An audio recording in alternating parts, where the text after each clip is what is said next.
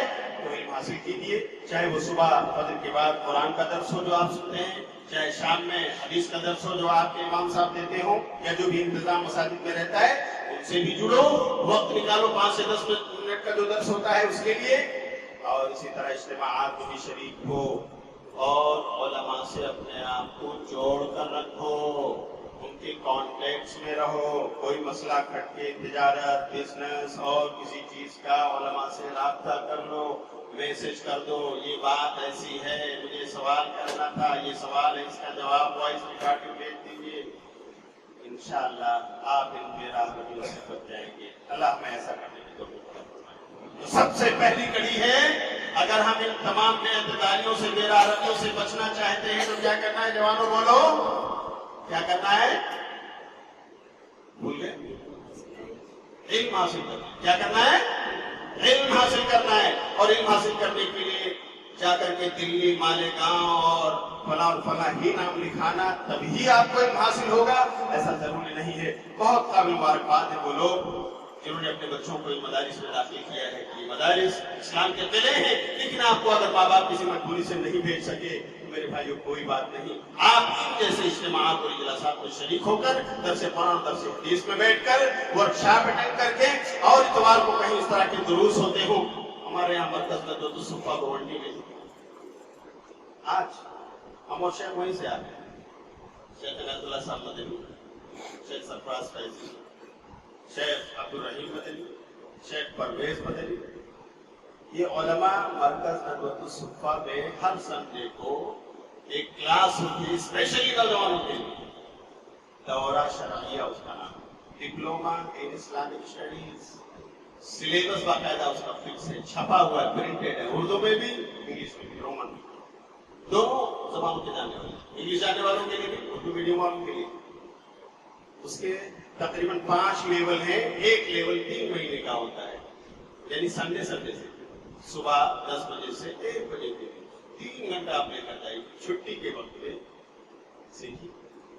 12 Sunday کا ایک level آپ کا مکمل، اس کے بعد ایگزام ہوگا، سرٹیفکیٹ بھی لے کے یہ آپ نے یہ اٹینڈ کیا. یعنی صرف ان نوجوانوں کے لیے رکھا ہے جو ہے تو کالج میں پڑھ رہے ہیں، اسلام سیکھنا چاہتے ہیں، یا وہ مدرسے نہیں جا سکے، جاب کر رہے ہیں، سنڈے کو چھٹی ہے، اسلام سیکھنا چاہتے ہیں، یا وہ دکان چلا رہے ہیں، موقع نہیں ملا ان کو، اسلام سیکھنا چاہتے ہیں، آؤ 3 گھنٹہ لے کر آؤ، اسلام سیکھنا ہے. الحمدللہ یہ علماء کی ایک ٹیم ہے جو دورہ شرعیہ کراتی ہے. یہ میں بات آئی تو آپ کے سامنے رکھ رہا ہوں. آپ کہہ رہے ہوں گے مولانا آپ کورس کا انٹروڈکشن کرا دیں، آپ کے فائدے کے اس لیے بات پہنچائی جا رہی ہے. اللہ تعالیٰ سب کو اخلاص سے عطا فرمائے. تو میرے جوانوں، علم حاصل کرنا یہ سب سے اہم کڑی ہے. نمبر 2، اگر ہمیں ان بے راہ رویوں سے بچنا ہے تو بری صحبت، بری سنگت سے بچنا ہے. آپ ضرور صحیح ہے یا نہیں؟ آپ سے ہم لوگوں نے سیکھا ہے. ہاں، جیسی سنگت ہوتی ہے بس اسی رنگ میں آدمی رنگ جاتا ہے. اور پھر نبی صلی اللہ علیہ وسلم نے آگاہ فرمایا ہے، دوستی کیسی ہو، اچھی یا بری، دوست کیسے ہو تمہارے، اچھے یا برے، بہت ضروری ہے، اس پر نظر رکھنا. جوانوں، اگر اپنے آپ کو گناہوں سے بچانا چاہتے ہو، نیکیوں کی راہ پر چلانا چاہتے ہو، اچھے دوست اپناؤ، اچھی دوستی کرو، بری دوستی سے بچو، برے دوستوں سے بچو. سنن ابو داؤد کتاب الادب کی روایت ہے، آپ صلی اللہ علیہ وسلم نے فرمایا، الرجل علی دین خلیلہ فلینظر احدکم من یخالط. کہ دوستی اتنی اثر انداز ہوتی ہے کہ ایک آدمی اپنے دوست کے دین پر آ جاتا ہے، اپنا دین چھوڑ دے. فلینظر احدکم من یخالط، تو تم میں سے ہر ایک کو دیکھنا چاہیے کہ وہ کس کو اپنا دوست بنا، اچھے کو یا برے کو، اچھے اخلاق والے کو یا برے اخلاق والے کو، دیندار کو یا بے دین کو، کس کو دوست بنا رہا ہے وہ. ہمارے جوانوں دیکھو اپنے فرینڈ سرکل کو، تمہارے ارد گرد کس کا گھیرا ہے. صحیح دوست وہ ہے